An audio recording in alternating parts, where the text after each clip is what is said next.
So next up is by Noa Feldman from Tel Aviv University, which will tell us about information bounds on phase transitions in random systems. Or this one? I think this one is okay. So you don't hear me twice though, right? Okay. So hi, thank you for having me, and thank you for this really interesting conference. I'm a PhD student in Moshe Goldstein's group in Tel Aviv University, and I'll talk about our work on information bounds on phase transitions in random systems. So basically what we did is develop a way to study phase transitions that rely on some probability distribution, some random property. And one good example for that could be noise, and this is why I think it's really relevant for NISQ computers. So I'll begin. So I will first introduce the measurement-induced phase transition, which is how we think of NISQ computers in many-body physics. And later I will apply our method and bound the critical exponent of this phase transition. And if I'll have some time left, then I'll show another result using the same method for the many-body localization transition. So we start with the measurement-induced phase transition, and our model is here. We just have a circuit with L qubits and depth T of random unitaries. They're drawn here in the green rectangles. And in the black circles, we flip a coin with probability P, and if the result is positive, then we measure the qubit in the computational basis. So we can think of it as a model for noise, for depolarizing noise, or just for a NISQ computer, really, though when we thought of it first, I don't think the term NISQ was established yet. And this drawing is from this paper here by Skinner, Ruchman, and Nahum, and also the numerical results that I will rely on further on. So we can study the phases of this model. So if P is very large, so I have a large probability of measurement, then whatever entanglement the unitaries are going to create, my measurements are going to ruin. And eventually, at the end of the circuit, I'm going to have an area law entanglement between two parts of the system. And here in 1D, area law is just a constant entanglement, so small entanglement. But if P is small enough, then it will not ruin the behavior of the clean, noiseless circuit, and then we expect a volume law. So this is like per instance? Per instance of measurements, yes. Yeah. And we can average over instances, and this is usually the case we discuss. So we have two phases, so we expect a phase transition at some critical probability, PC. And this is a model, as I said, for NISQ computers, but also generally for open large systems that interact with their environment, and P determines just how open they are, just how much they interact with their environment. So we assume this is a second order phase transition. So we define delta P to be the distance from the phase transition, P minus PC. And we can define correlation length, psi, and correlation depth, or correlation time, tau, which tells us how the correlation decays with the physical distance between qubits, or with the depth of the circuit between the state of a qubit in one position and in the next. And near the phase transition, we assume that psi goes like delta p to the minus nu, and tau goes like delta p to the minus nu z, where nu and z here are the critical exponents controlling this phase transition, and these are the interesting properties we're going to focus on. And I'd like to note that if we have space-time symmetry, then z equals 1, because tau and psi behave the same. But generally, we can define a model when this is not the case, where we can impose something on our unitaries such that z is different than 1. Okay, so this is an... Going to define correlation length and correlation depth? No. So is this at the final state? Yes, this is. So the correlation length, what's the correlation depth? So the correlation depth is how what the correlation between the state of the qubit in the beginning and after tau. So it's what the controls, it's the scale that controls the correlation between the qubit and the qubit state in the beginning and the end. So this is an entanglement phase transition, so we want to quantify entanglement. So we start by defining the density matrix of a part of the system, say half a system, rho, and its eigenvalues, lambda. And we first look at the zeroth Renyi entropy as an entanglement measure, which is just counting all of the non-zero eigenvalues of rho and taking the log of it. So this is the log of the Schmidt rank. And in this interpretation, we can really think of studying the entanglement as studying percolation, because we can think of the circuit as just this net of wires, and each measurement detaches the state of the qubit from its state after the measurement. So we just cut the wire, and we differentiate the phases by the phase where we do have a path that doesn't cross any wire, and the phase that we don't, here in red. And percolation has been studied heavily before the percolation phase transition, so we know the expected probability and expected critical exponents. So PC equals half, and nu equals 4/3, and z equals 1. And this is consistent with the numerical results in this paper by Skinner et al. And the zeroth Renyi entropy is a nice entanglement measure, but it doesn't catch everything. I'll go further into this later. So we also look at general Renyi entropy.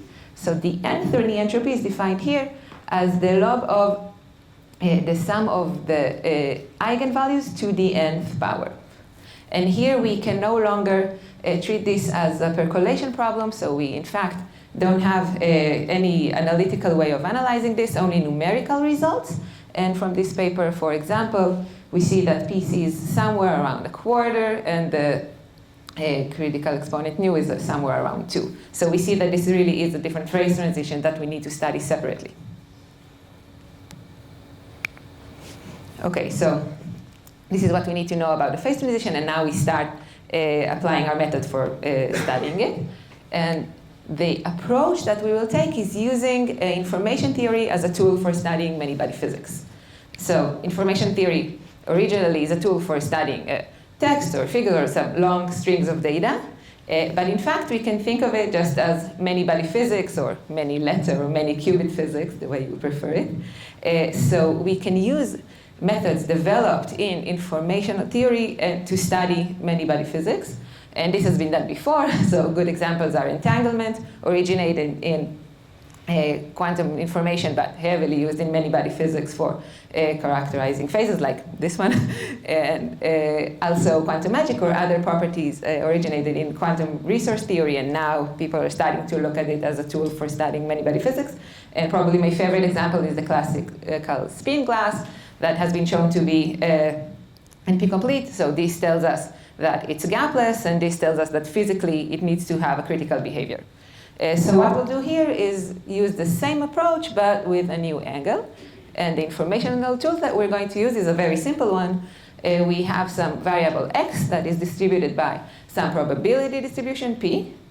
And if we want to estimate some function of x up to an error delta, then we remember from our first lab course that the error in the estimation of f goes like 1 over the square root of n, where n is the number of samples we take of x.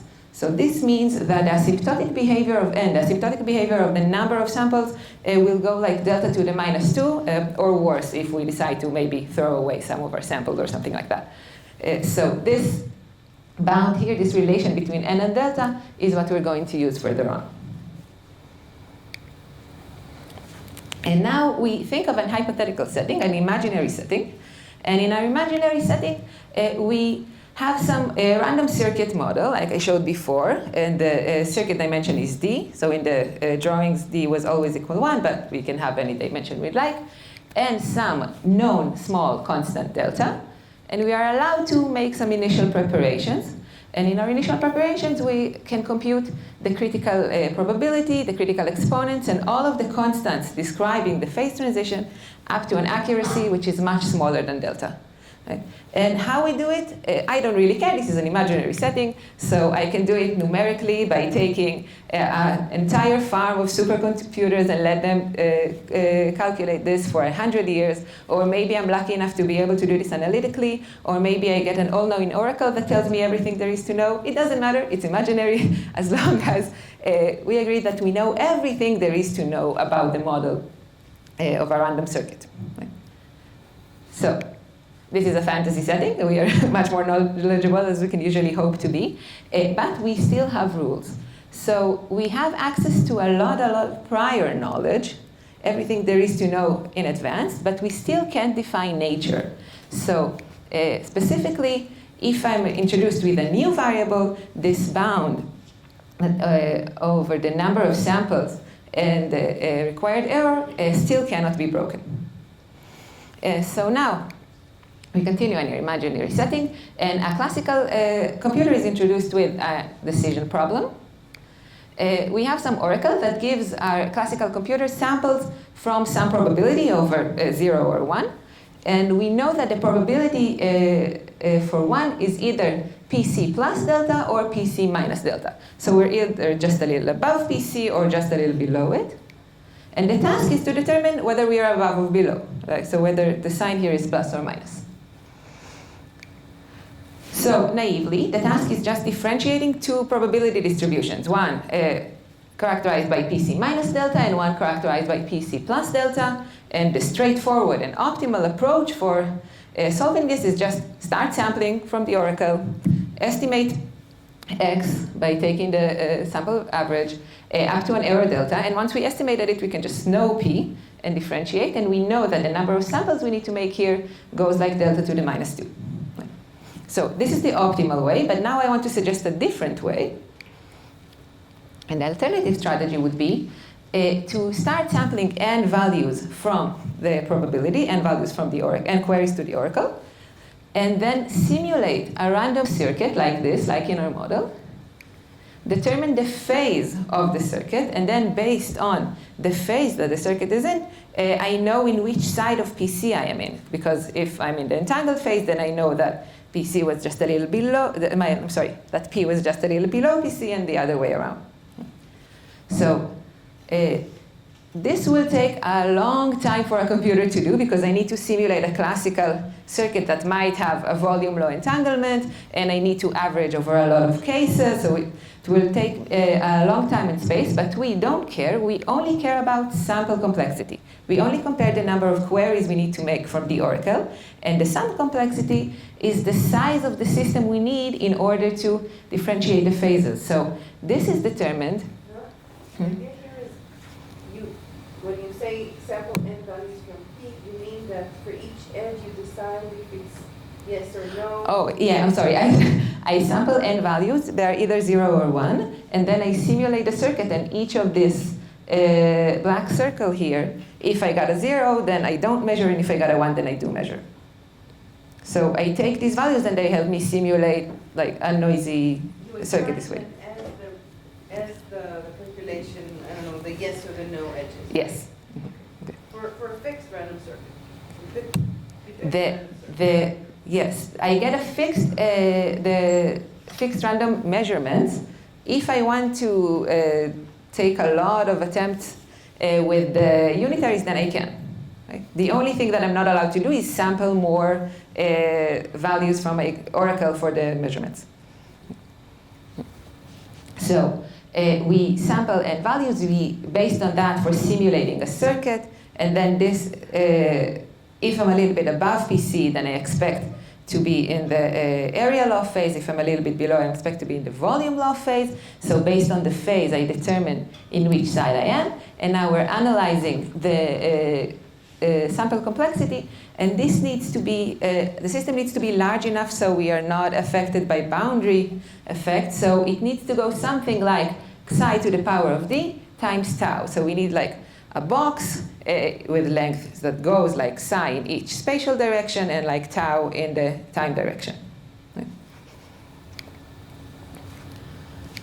So n goes like psi to the d times tau, and we remember because we have a second order phase transition, we can define this by delta, right? Delta goes like minus nu times d plus z.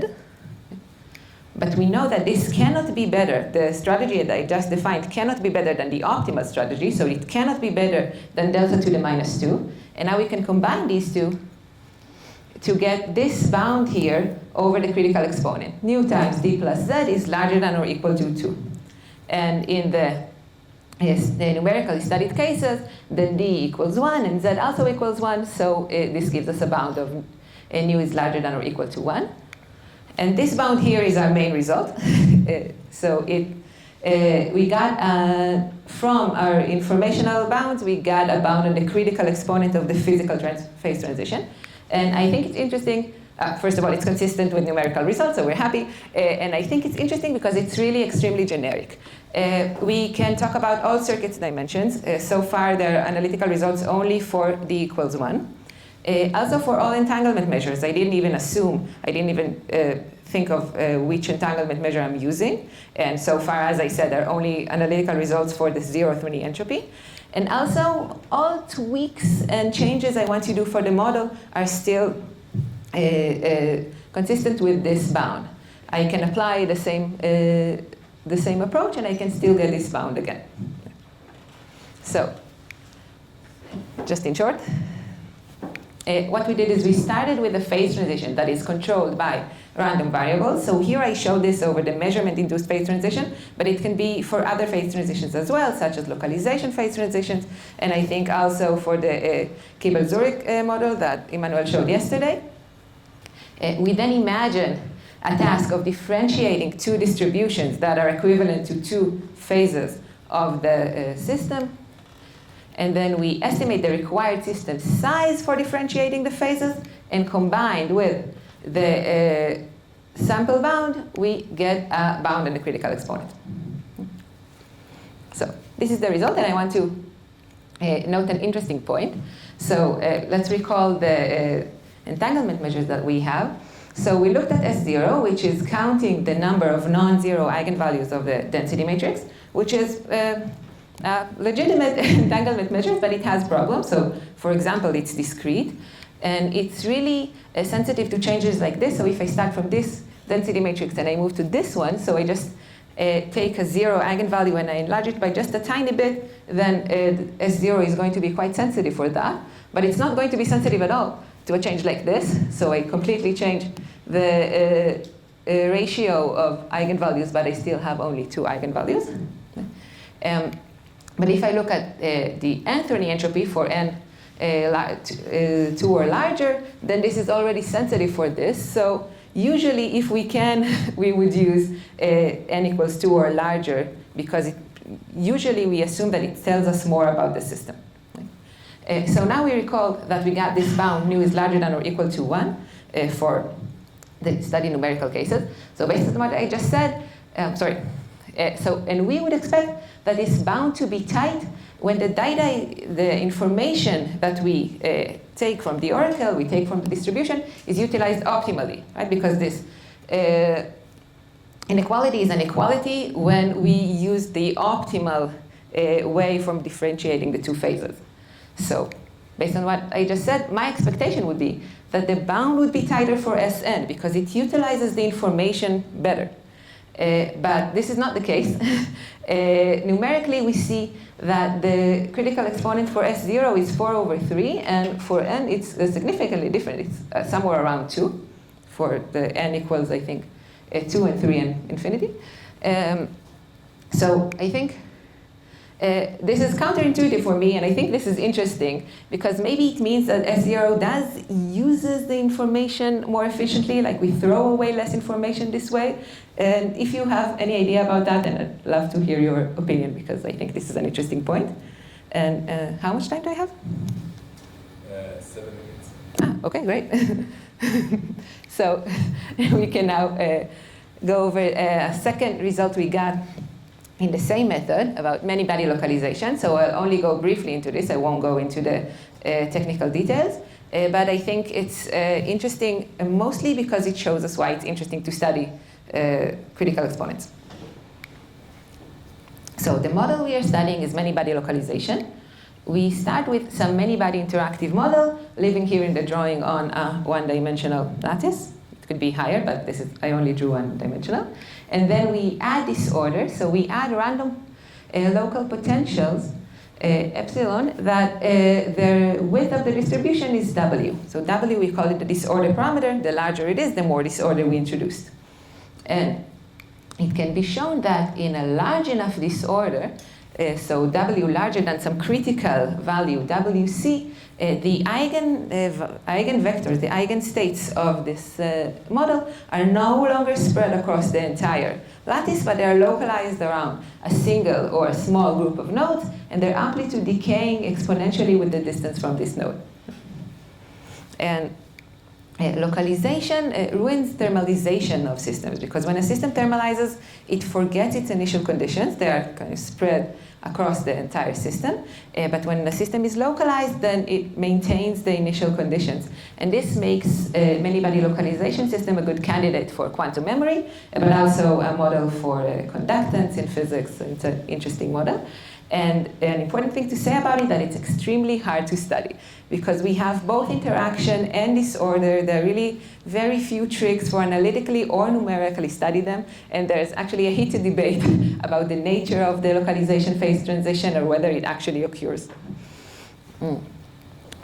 So this is very suitable for our method, because we have here a probability distribution that controls the random potentials, and based on its width, W, we can determine in which phase we are. So we did a lot of technical work, which I'm not going to go over, but if you are interested, then I'll be happy to discuss it with you. But in short, what we did is we defined the correlation length and the critical exponents. We actually didn't do it ourselves. It was done in these papers here. And then we imagine a decision problem differentiating two probabilities, one just above localization and one just below localization. And then we compare it with the same informational bound and get a bound on the critical exponent. And now the interesting thing that happens is the bounds are not obeyed by the numerical results here, which are the best numerical results for MBL that I know of so far. So something went wrong somewhere. So what can we make of this? So in short, what we saw in the last slide, the numerical results are not close to the bound that we set. And the way we settle the contradiction is the following. The numerical results have a limited system size. I think they reached maybe 30 sites or even less. As I said, it's a very hard model to study. But our results refers to asymptotic behavior. We talk about small deltas, so large correlation length and large systems. And if the behavior is not similar, it means that the numerical results don't scale. The behavior of small systems probably doesn't scale for large systems. And why is that? Our method cannot say. I didn't really assume anything about the model, right? My method doesn't know anything about localization. So this is its weakness in one point, because I can say something but very little. I can only bound the critical exponent, and I can't say why, and I don't have any intuition about it. But it's also its strength, because I didn't use any intuition and I didn't use any hand waving. What I say is very robust. So I can point to a problem. I can't solve it, but I can really certainly say that there's a problem here. And this goes along with the heated debate that I said that goes on regarding the many-body localization phase transition. So I think this is a good example that shows why we want to study these things, why we want to look about critical exponents and study phase transitions this way. So now I'm done. So in short, we used an information bound, actually coming from classical information, but we applied it to a quantum phase transition, and we got bounds on critical exponents. And this is a really generic model, and it doesn't rely on any hand waving or intuition, and it suits any random-based phase transition. And we got some interesting new results for measurement-induced and many-body localization phase transitions. And thank you.